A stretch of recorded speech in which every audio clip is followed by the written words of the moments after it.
Bitcoin isn't just a new technology, it's a lens that forces you to re-examine your entire reality. And once you see the truth, you cannot unsee it. In this episode, I'm joined by Eric V. Stacks, co-host of the What is Money podcast, for a conversation that goes straight to the metaphysical roots of Bitcoin. We discuss the corruption of fiat currency, why it's a form of spiritual violence, and why Bitcoin is the only path back to objective truth. And stick around because we also dive into the simulation theory of fiat money and how to detect if you're still trapped inside. All right, let's dive in. Eric V. Stacks, welcome back to Bitcoin for Millennials. How you doing? It's been a minute. Yeah, man, I was just actually looking it up. You are like episode, I think 60 or something. So, and this is episode 215. So it's been a while since we actually recorded something. I think last time we also streamed it. So why not do that again? And yeah, I think a lot of stuff has happened in the meantime. We both had a new kid. We're still into Bitcoin. We're riding the wave, the cycle. So yep. I think a lot of stuff has changed, and I just told you, like, before we started recording, like I'm kind of in two big topics now that I also want to focus on for the podcast. And I think one thing is just really like, what is the big picture of Bitcoin? Like, why is this such an important thing? And I remember when, I found you online, you were posting videos from the cannabis farm. Being super pumped, super grateful. I don't have my bag, but I have a pin on my bag that says super pumped, super grateful. Thanks to my buddy David. Yes, shout out to David. So yeah, maybe that's an interesting place to start. Like I would just love for you to kind of reflect on maybe your last year, and also how you are keeping this big picture kind of in mind, and maybe also how that developed now that you're also co-hosting What is Money with Robert Breedlove. So I think you also heard a lot of different perspectives again on Bitcoin, and not just your own tinkering. Yeah. What's kind of interesting is in some ways I almost feel more confused now than I did like a year and a half ago. I would say the underlying thesis is still there, but maybe I'm going through a process of like transforming as an individual, or kind of really focusing on getting right with myself. What do I believe? Who am I? Why do I behave the way that I do? And like, what do I want for myself and my family in the future? And I think that could be common for Bitcoiners.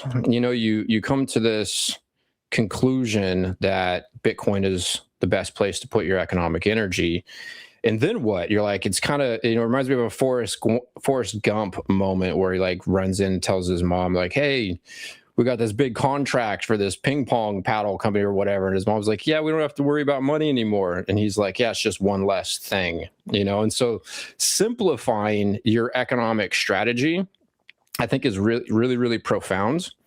And then obviously pontificating on and thinking about, the long-term implications of a truly scarce monetary instrument is a really, really big deal. And I was obviously growing cannabis when I first kind of joined the Bitcoin community publicly. And I had a whole list of reasons and life events that like drove me to become a cannabis producer, but I was getting really tired of it, and I was looking for a new chapter in my life. And in some ways I'm still exploring for what that is, but I'm really actually like focusing first on myself and getting right with myself and building that solid foundation and understanding of who I am and a person and what I want to create with this reality.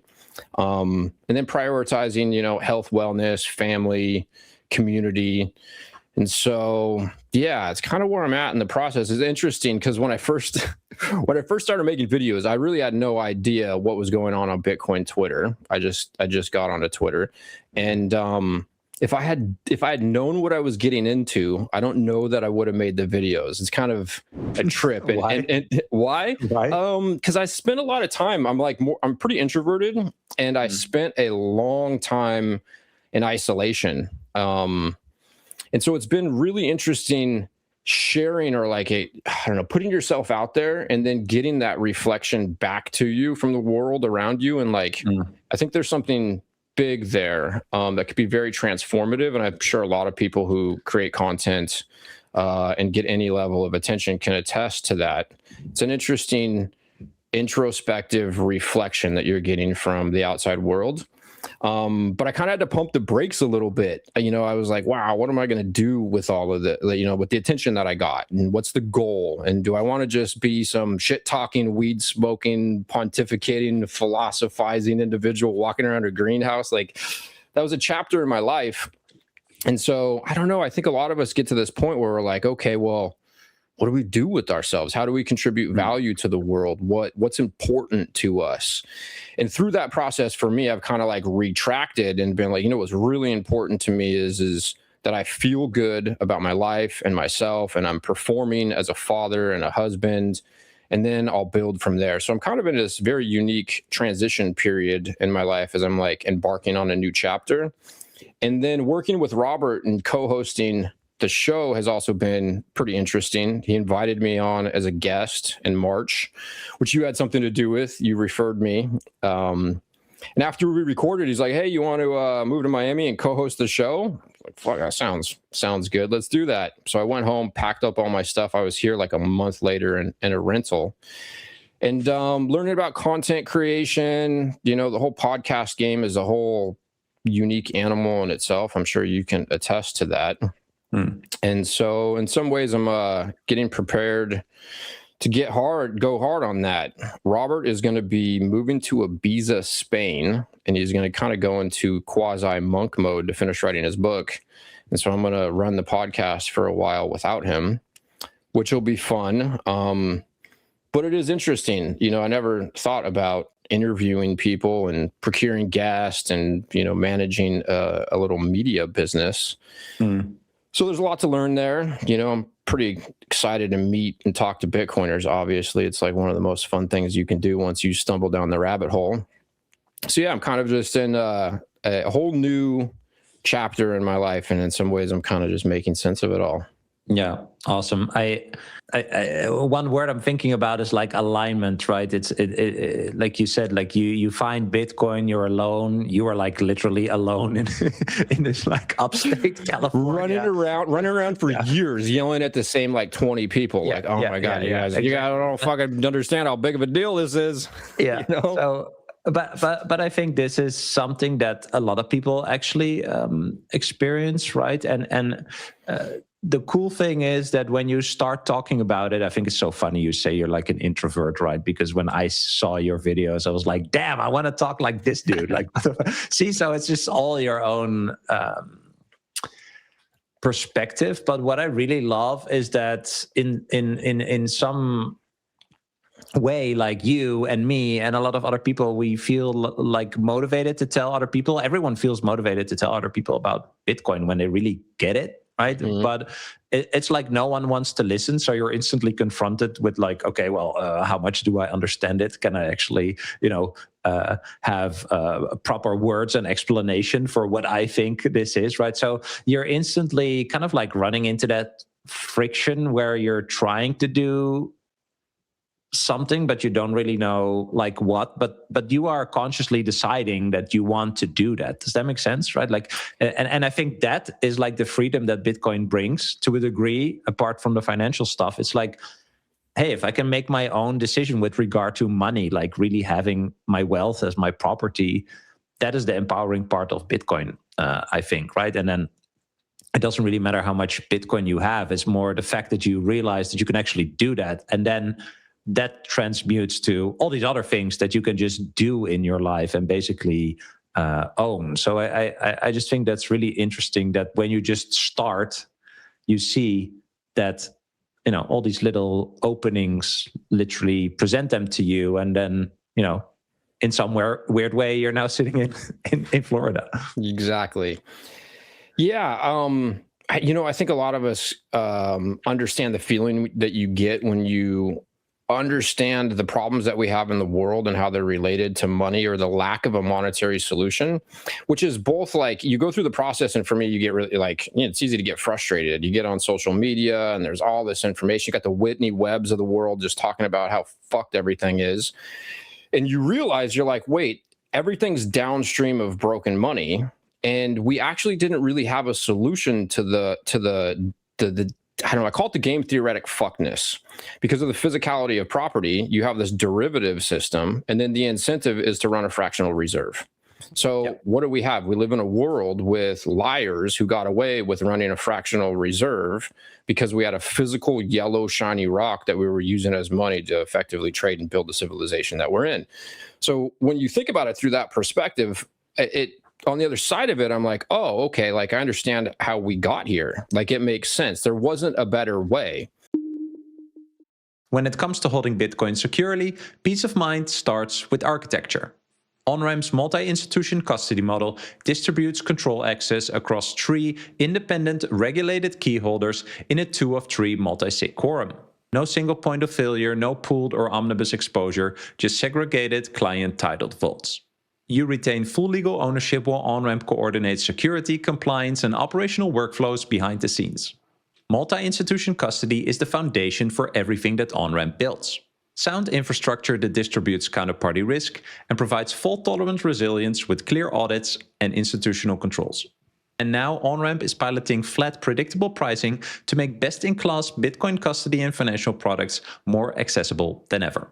Visit onrampbitcoin.com to learn more and sign up with code BRAM, that's BRAM, to receive $150 in Bitcoin after your first deposit. OnRamp, strength in many, simplicity in one. My American friends, I've got something for you. If you're into Bitcoin, you want to grow your stack in any way possible. What if you could do it effortlessly just by spending your fiat? The Gemini Bitcoin credit card is designed to help you do just that by giving you instant Bitcoin rewards on every purchase. Just use it like any other credit card and earn back up to 4% on transportation, 3% on dining, 2% on groceries, and 1% on everything else. There are no annual fees for this card and no exchange fees to receive your Bitcoin rewards. Sign up to get your limited edition Bitcoin Orange credit card and earn a $200 Bitcoin bonus when you spend $3,000 in the first 90 days.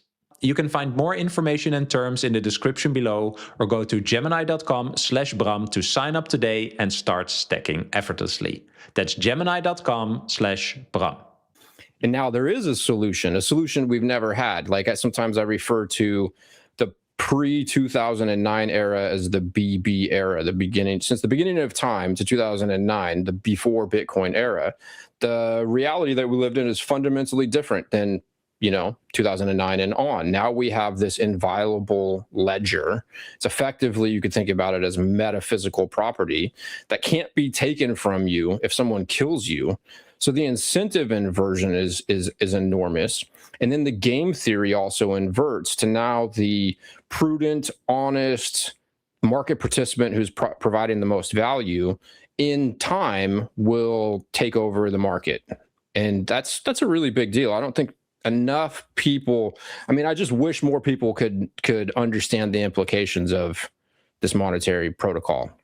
And so on that note, I kind of went, outside of my comfort zone. I was like, fuck, I gotta make some videos and talk about this. I didn't think anybody would give a shit. I think the greenhouse helped bring some attention to my early rants there. But yeah, it's such a big deal. And it's, I wouldn't say I was ever nihilistic, but until I discovered Bitcoin, I grappled with that feeling of nihilism, like that feeling of like, fuck the world, something's not right here. Mm-hmm. It doesn't feel right. The zero sum game that we're playing economically, it doesn't feel right. I think that's kind of like why most of us feel a little broken inside, where we intuitively know that the liars, cheaters, and stealers have some advantage in the marketplace. When you come to the realization that doesn't work now that we have Bitcoin, that's like a very transformative moment where you're like, oh, wow. So there is something good here. And then to witness the before Bitcoin era and live as like a millennial and get to see the like, we're the last generation that knows what it's like to not have an iPhone. Like Gen Z, my kids, your kid, like they're never going to know what it was like to not have like limitless information in your pocket.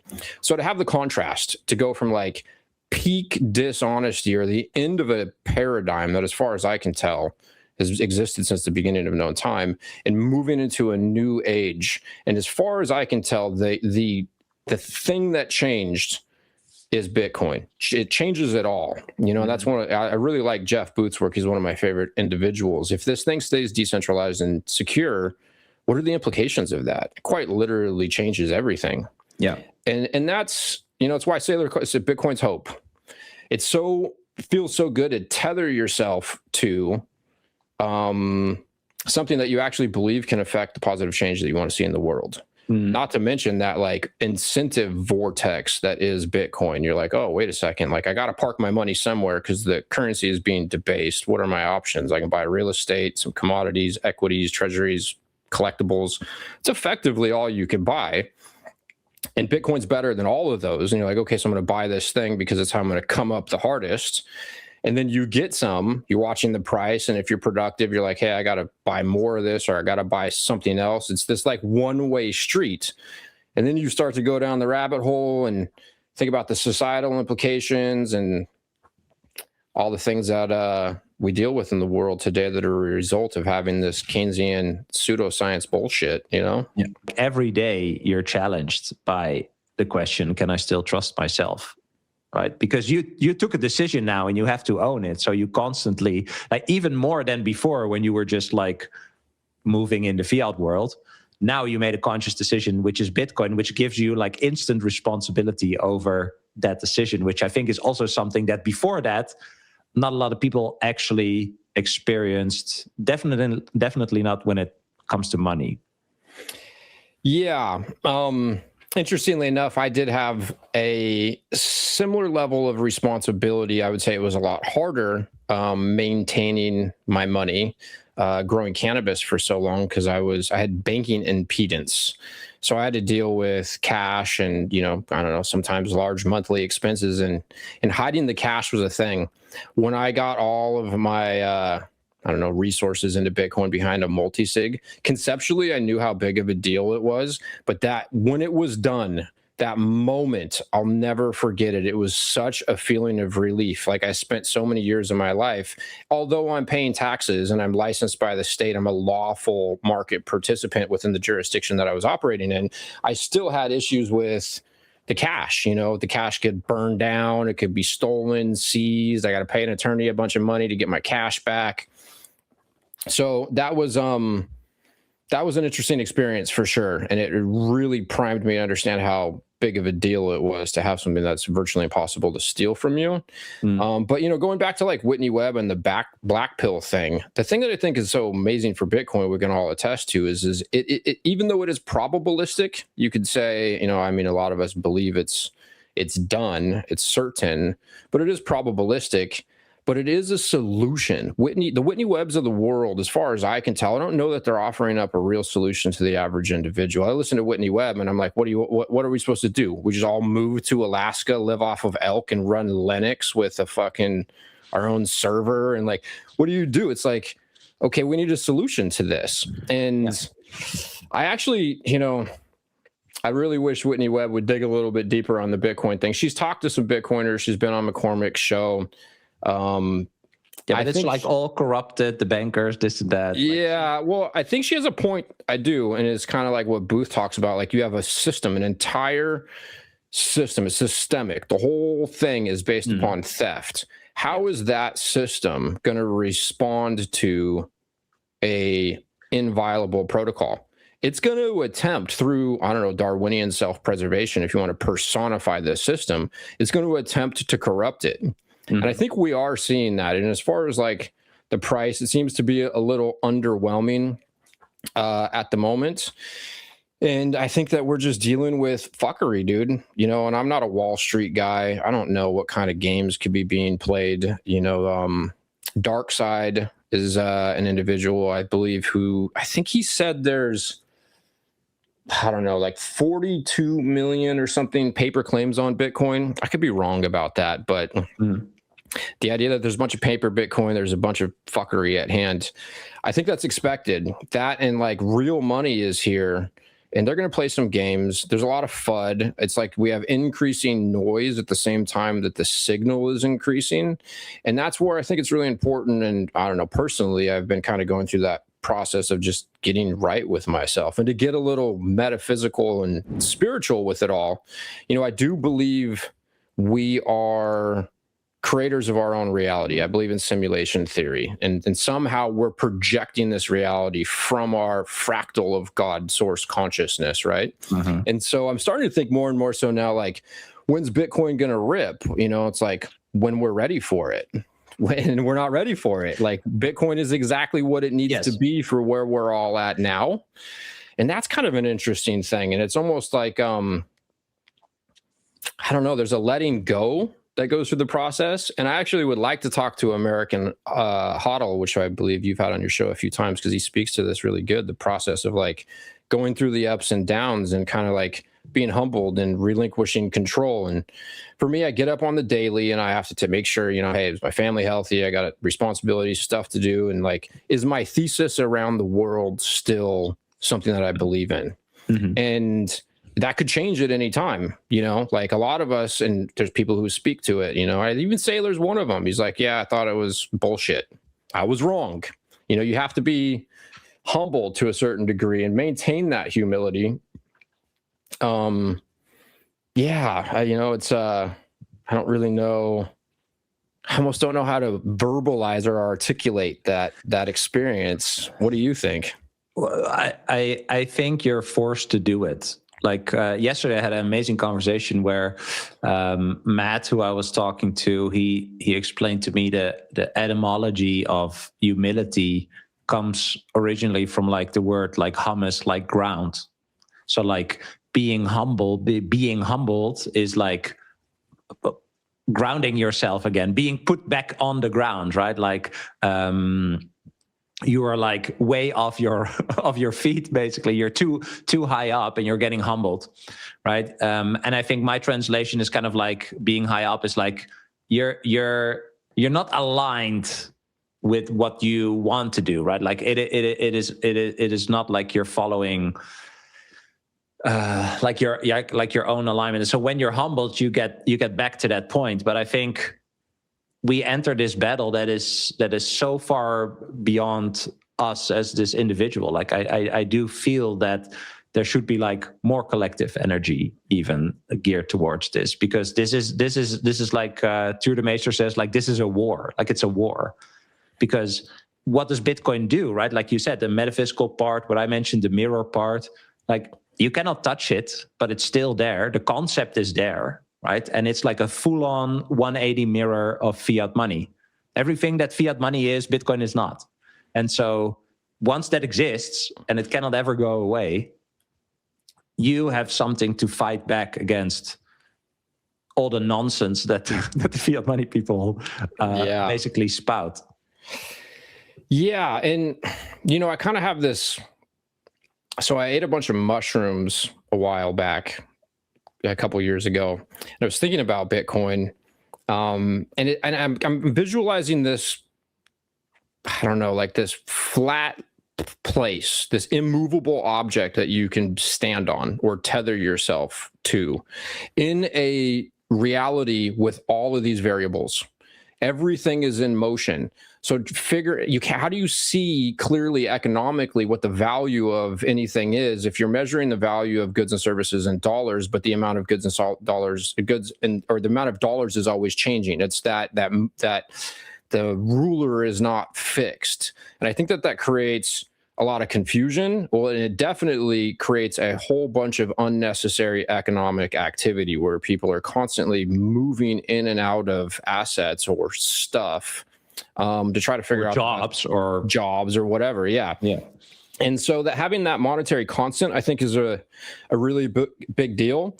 And then I don't know, like vibrationally, you talk about like Bitcoin is true, and we both look at, that ledger, and we're both looking at the same thing.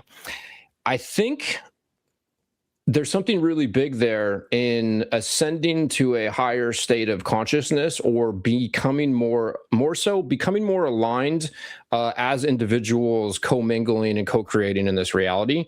We finally are agreeing on something, I don't know, I guess you could say outside of mathematics. But like, even if you and I look at the sky, like we might not. Some people say one times one is two. Like the Terrence Howard to the world. Yeah, I mean, fair enough. Might be true. I don't know. Yeah, it's there's no distortion. There's 21 million units. Mm-hmm. They all reside in whatever these addresses are. It's changing. It's getting updated on nodes every 10 minutes globally.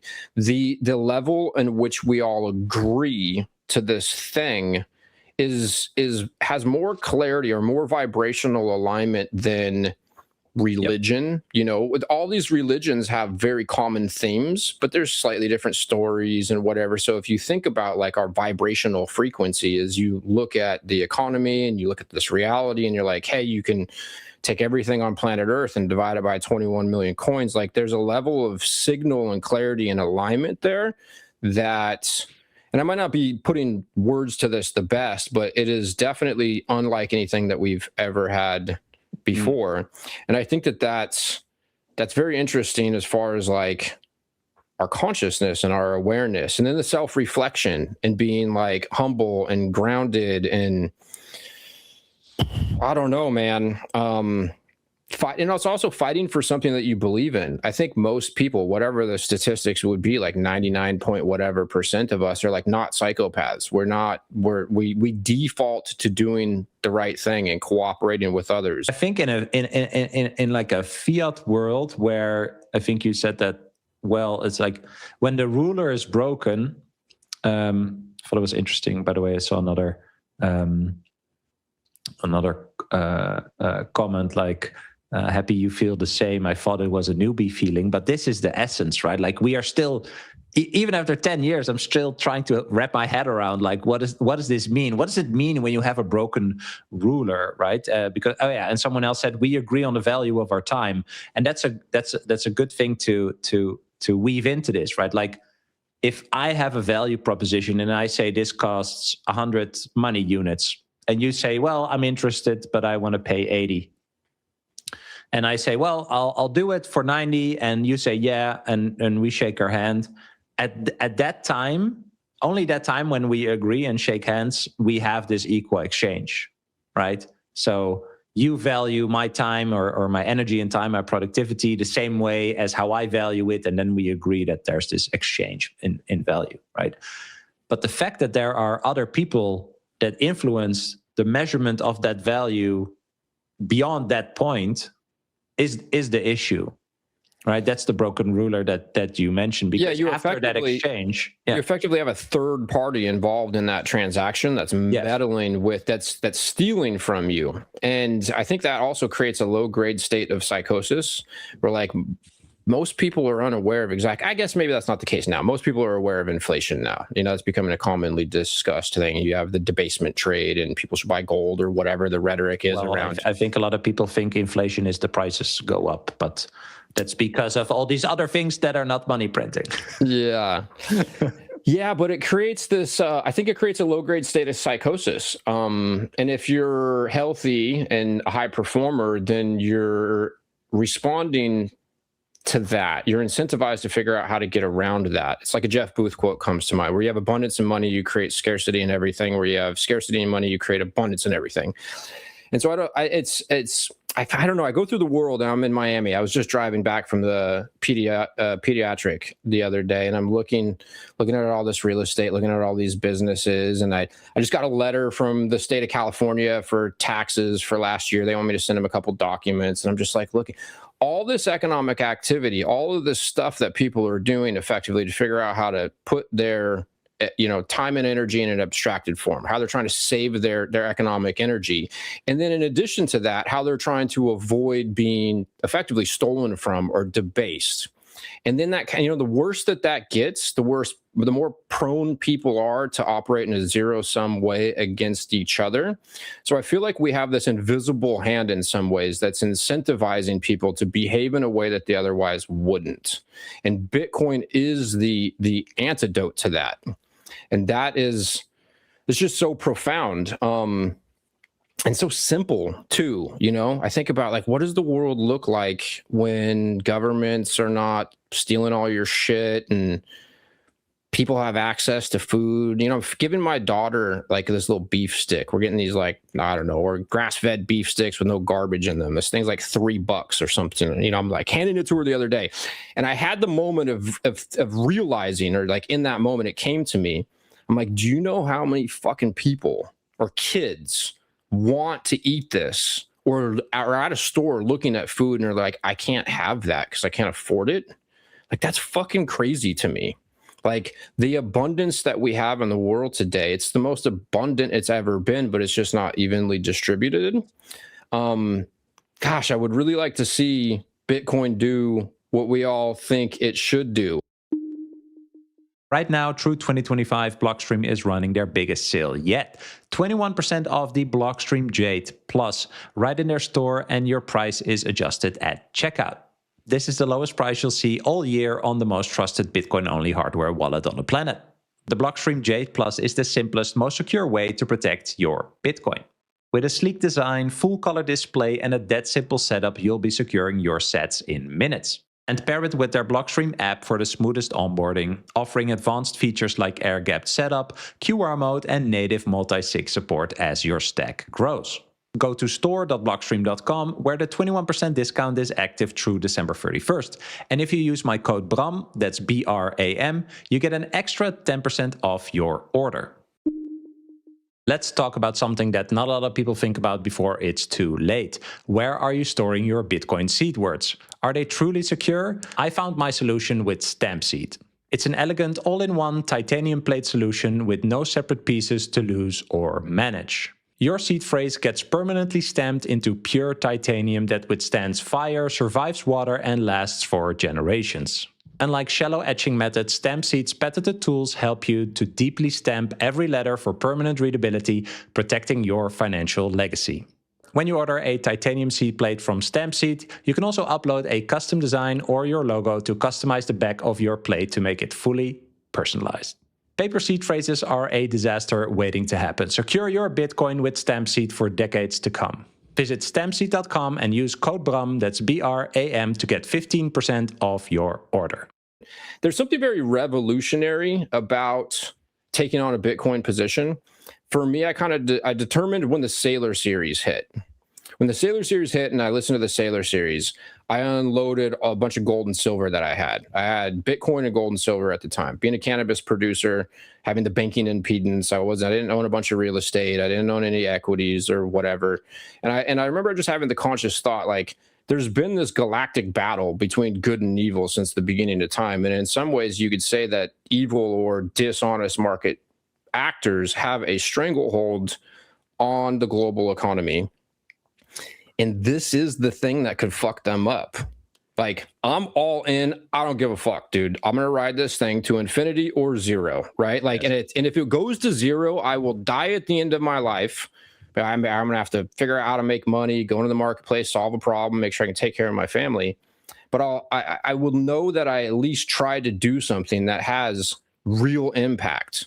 You know, I think that's something that's, you talk about time preference, you know, and fiat versus, you know, a Keynesian, you know, Keynesian monetary system versus a hard money, Austrian economic theory, you know, that time preference shift. Well, we can actually we have something to look forward to, and we have a real solution to the problems. And then it's that taking that action to really, with a high level of probability, affect the change that you want to see for the future, for our children, for our whatever. And yeah, that's just, I don't know, man. It's just such a big deal. It is such a big deal. I remember listening to the Booth series, 2021 or whenever it was, on Robert's show. I was working by myself in a grow facility with my headphones in.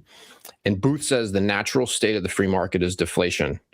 I'm like, I had gloves on, all covered in cannabis resin. I'm like, fuck, digging my phone out. I'm like, pause. I remember I like walked out and I'm like, it's like, what? New neural pathways wire is like cerebral, like psilocybin. And just, I'm like, dude, that's real.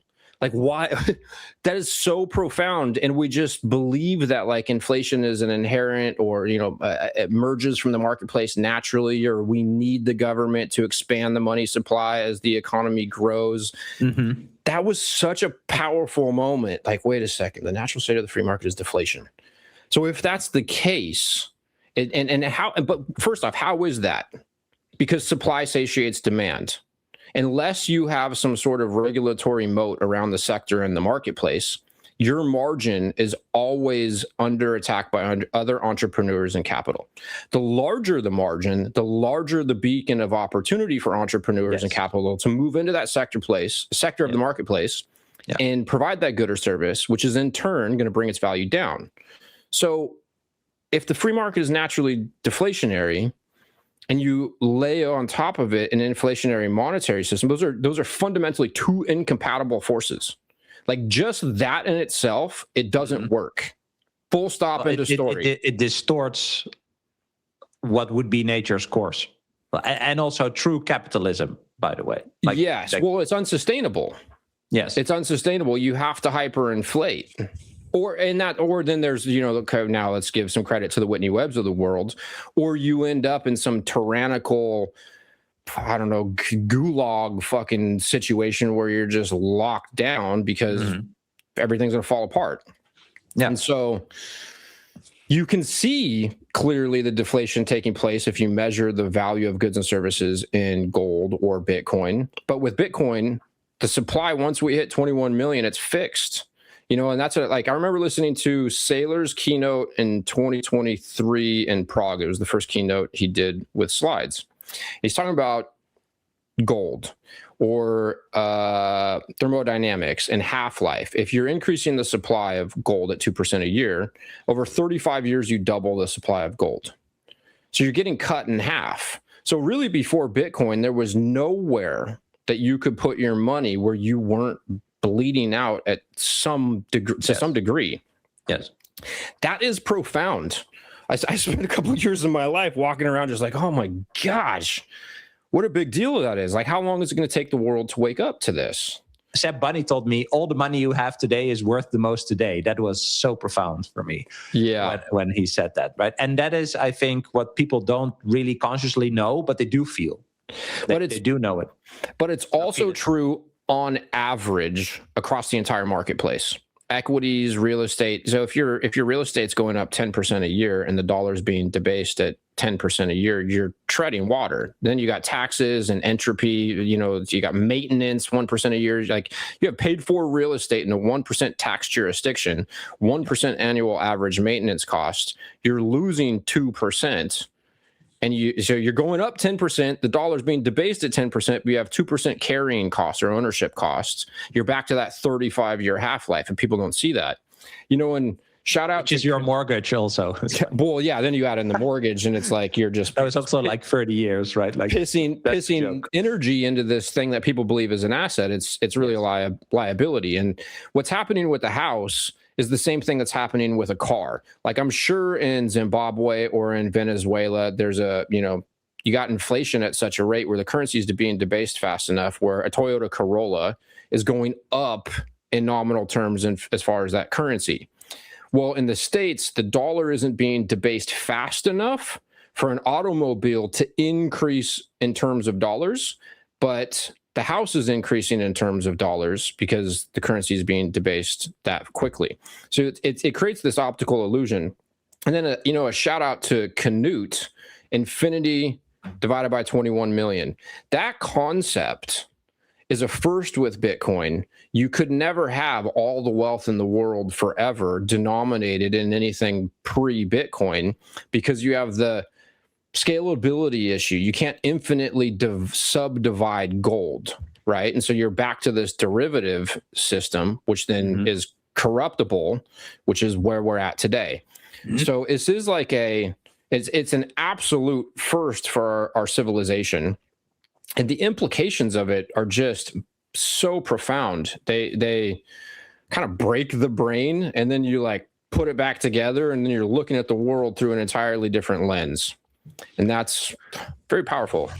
Two things, like deflation is, they say deflation is bad, but they never finish the sentence. It's like deflation is bad in a debt-based monetary system, right? They never finish the sentence, because if they would finish the sentence, they would actually tell you what you're in, right? And then what does that mean?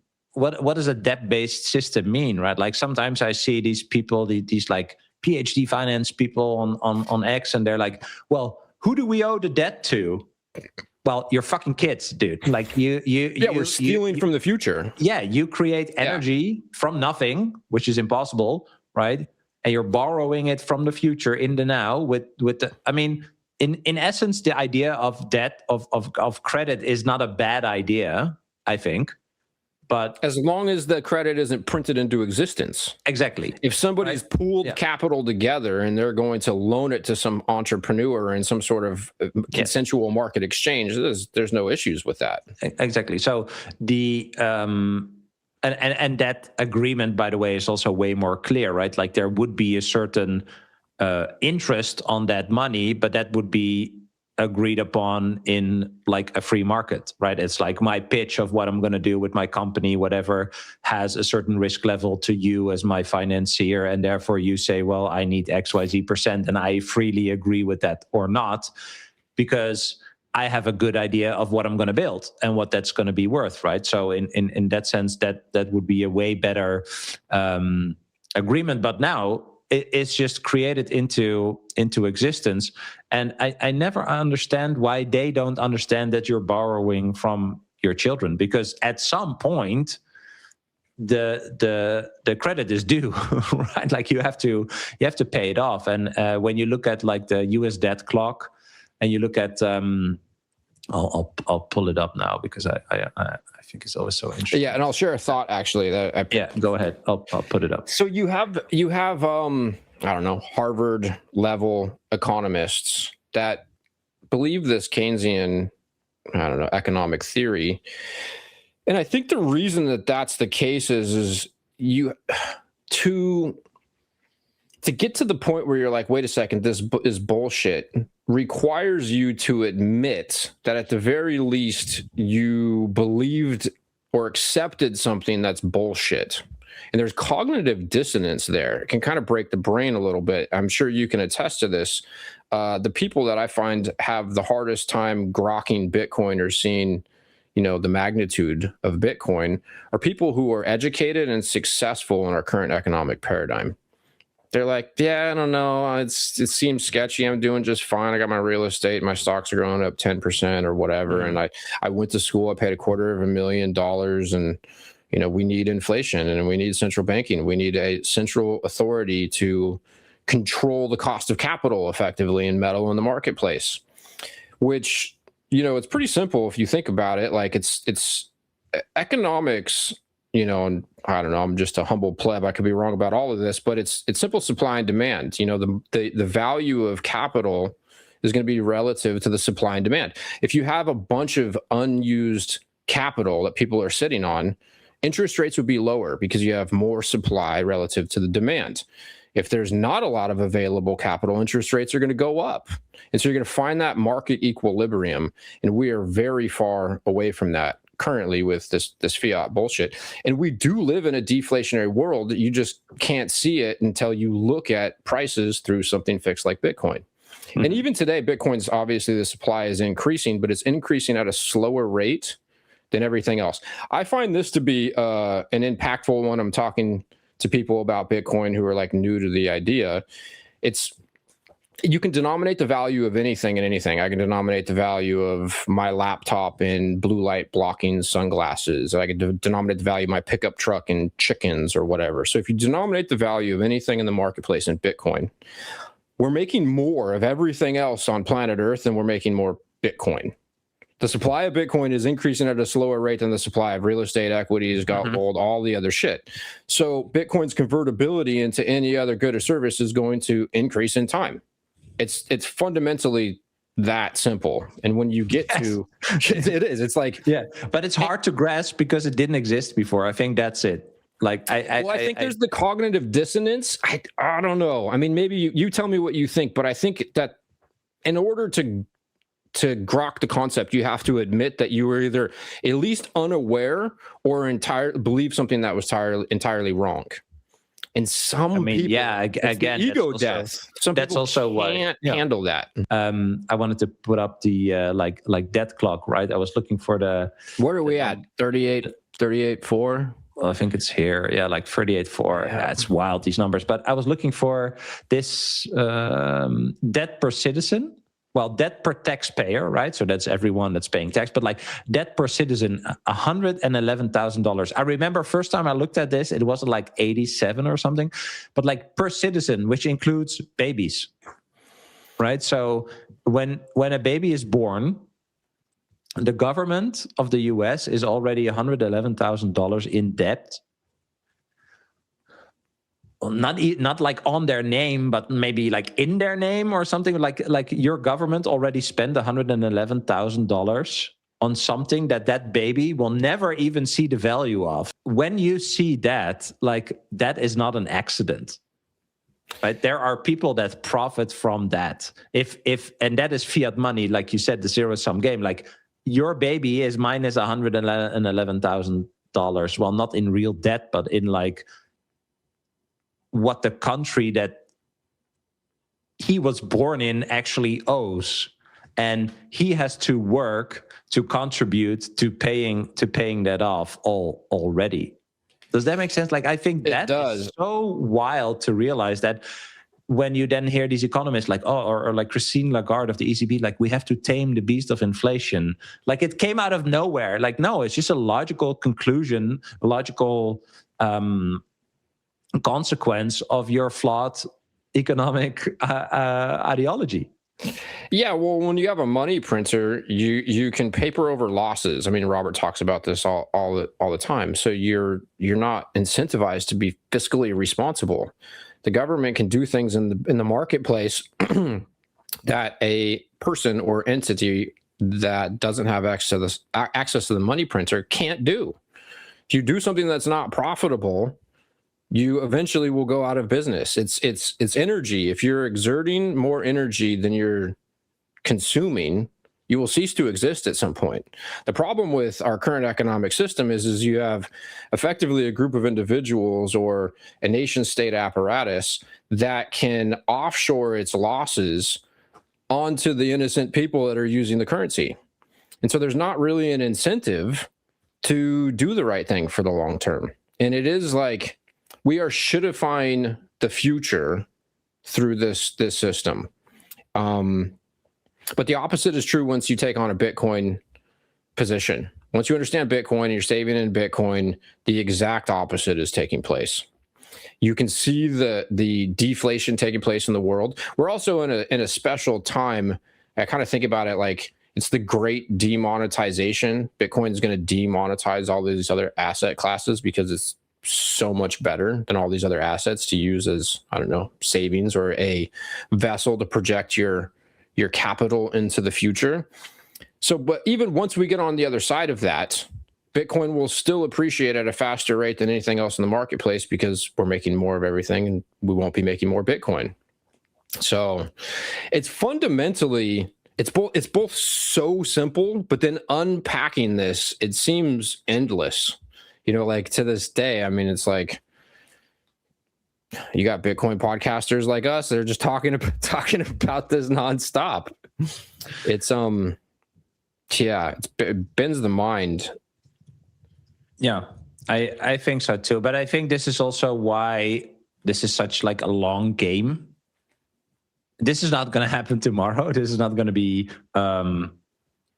fixed tomorrow, and maybe that's a nice kind of like thing, like a topic to end this on. Like how do you think about that? Because how I think about this is like I'm gonna pay attention to this for the rest of my life. Like I want to see if this thing that I found and this idea that I have around it can actually come to fruition and bring us that, well, like flip in incentives and everything that comes after that to eventually get to this kind of like abundant place. Like I feel I am perhaps abundant in my head, and that helps me to function in the current fiat money reality.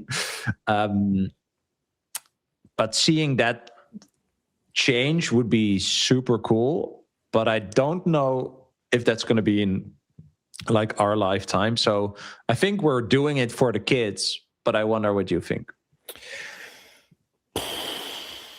Oh man,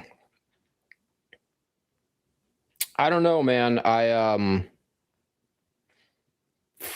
It seems obvious, but I guess in some ways I'm kind of maybe becoming more detached from any particular outcome. Like I said, I wake up, take care of what I need to take care of, check to make sure that what I believe about the world still stands. That could change. And maybe part of like riding the cycles contributes to that a little bit. It's almost like, it's like having trust in Bitcoin parallels having trust in God or whatever you believe God to be, right? It's this like external force that you almost tether your ideology to.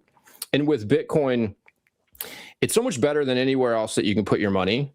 It's almost like I got the Bitcoin.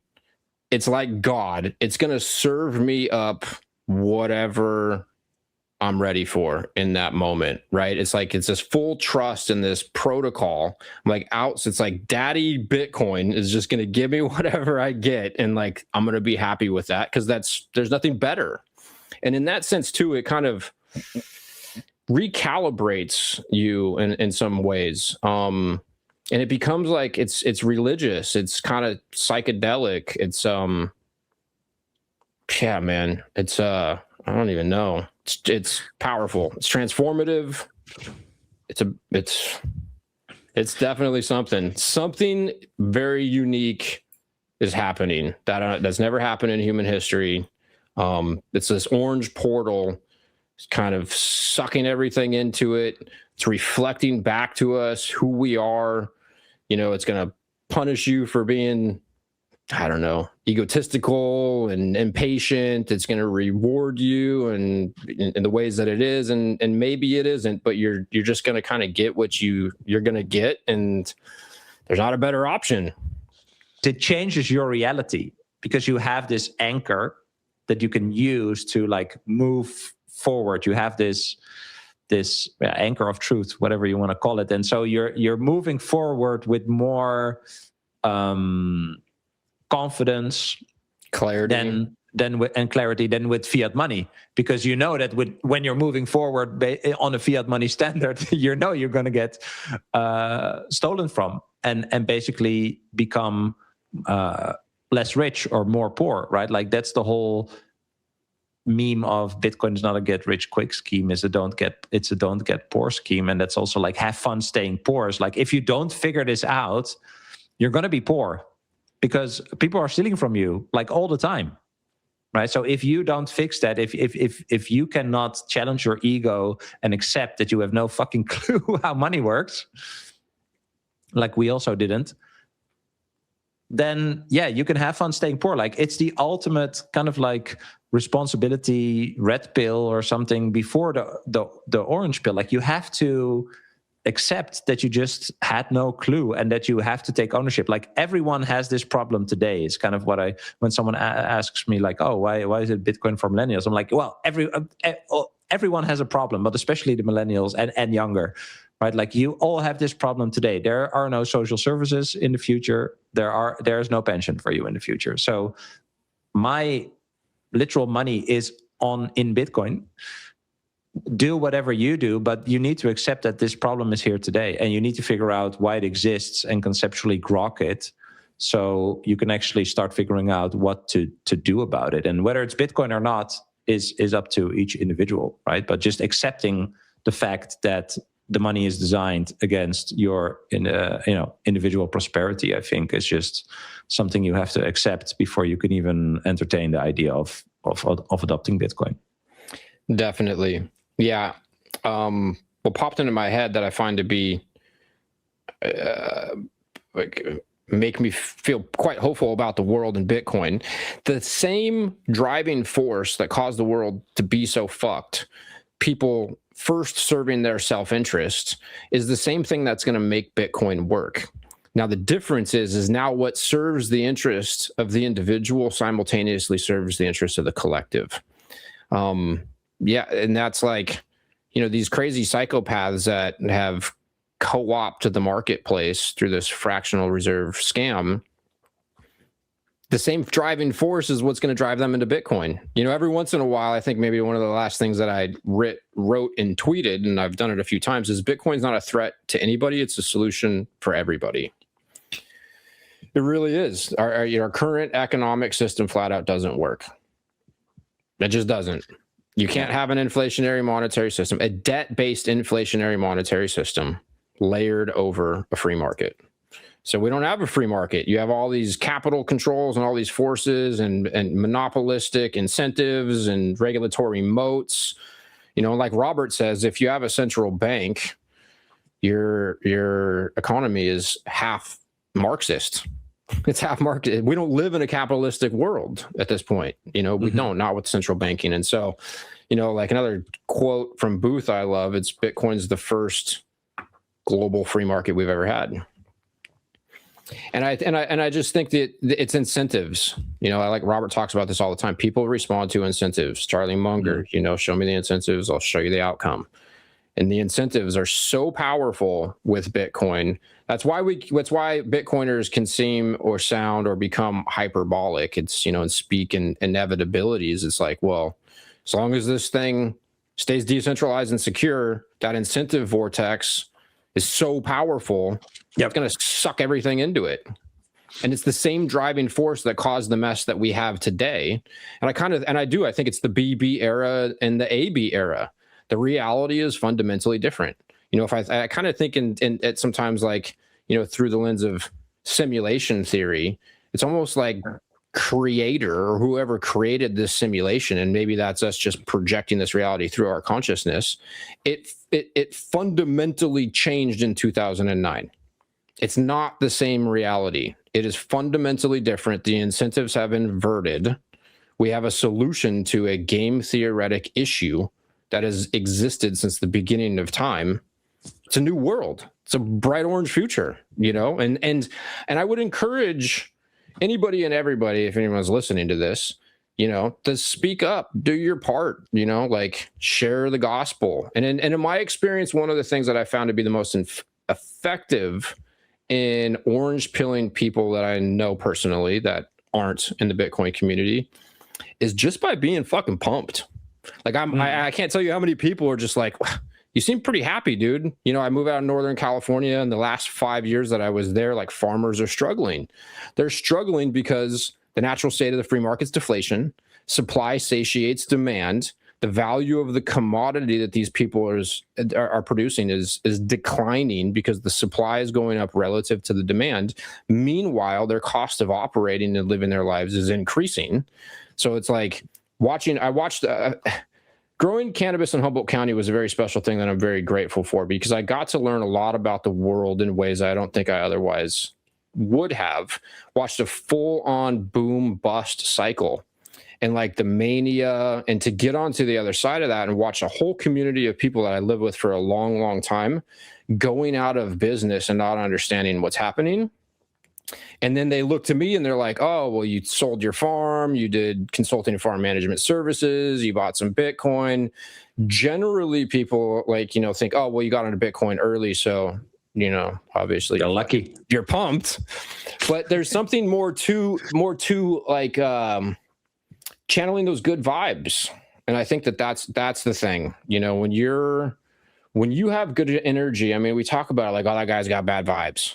Like when you have good energy, people are like, what's this person doing? Like, I want some of that, And I find that helps to at least open the conversation. Yeah. Being grateful, being humble, share what you believe. Maybe it's not right, but I'm going to think if everybody speaks up and, Robert says this, you need freedom of speech so your words can go to battle and die so your bodies don't have to, and so I think everybody needs to really express what they're experiencing and their opinions about what's happening in the world. And we'll see what consensus we all find ourselves coming to. Yeah, man. Well, I think that's a great ender. I want to end with something that I think I heard you say for the first time, which is stay humble, stay solvent. Stack sets, right? I think that was you. Thanks to everyone for watching. Follow along, like on X, on YouTube. Follow Eric on X, and get ready because he's going to be the host of What Is Money. So thanks everyone for watching. We appreciate you, and we're stoked you came along. So thanks, brother. Yeah, thank you, man. I hope you enjoyed this episode. If you did, you can click here to find more just like it, and click here to find all Bitcoin for Millennials podcast episodes. Also, please like this video if you want to help shine a light on the message of Bitcoin, and subscribe to my channel to stay connected. I hope to see you for a next episode. Bye.